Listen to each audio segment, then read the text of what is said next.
देवसेना करेगी राज, क्या बदलेगा फिल्म का कंसेप्ट, क्या जनता करेगी विद्रोह। दोस्तों, हम सभी ने बाहुबली के दोनों पार्ट्स को देखे हैं और लोगों ने इस फिल्म को इंडिया की one of the best film भी बना दिया है। भले ही फिल्म की कहानी को एस राजामौली ने सेकेंड पार्ट में खत्म कर दिया, लेकिन ऑडियंस का मन अभी भरा नहीं है।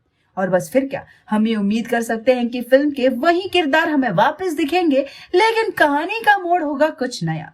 इस कहानी की शुरुआत को बाहुबली के पिछले पार्ट से लिंक करके देवसेना और बाहुबली की जोड़ी और उनकी नई शादी के संबंधों को दिखाएगा, जहां हमें ये दिखाया जाएगा कि वैसे तो महिष्मती राज्य में सब अच्छे से चल रहा होगा, जहां अपने राज का सारा काम राजमाता ने बाहुबली को सौंप दिया होगा और प्रजा भी इस फैसले से बहुत खुश होगी।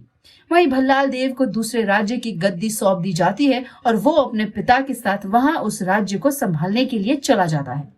सब सही चल रहा होता है, लेकिन एक दिन महासभा में बाहुबली के सामने एक ऐसा विवाद आ जाता है जिसका फैसला थोड़ा मुश्किल होने वाला होता है।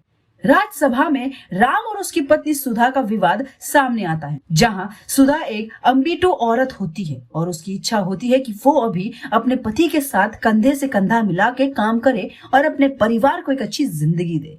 लेकिन सुधा का पति इस बात से बिल्कुल खिलाफ था।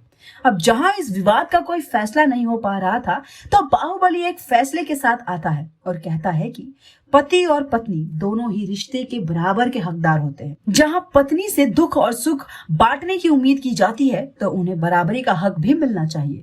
और मेरा फैसला ये है कि सुधा को अपने पति का साथ देना चाहिए। ये सुनते ही मंत्री अपनी जगह से उठ जाते हैं और इस बात का विरोध करते हैं, जहां एक एक करके कई आवाजें आने लगती है और इन सभी के शोर को बंद करने के लिए बाहुबली अपने सिंहासन से उठते हैं और कहते हैं, आज से और अभी से मेरे इस राज्य को संभालने का काम मेरी भार्य यानी देवसेना करेगी और ये मेरा आखिरी फैसला है।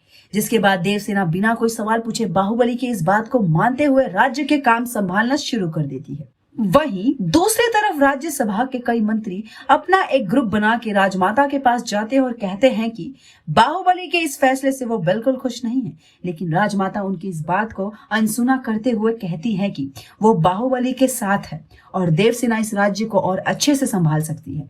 लेकिन वहीं जहां सभी मंत्री बिना कुछ कहे चले जाते हैं, उनमें से एक इस बात से कुछ ज्यादा ही नाराज होता है।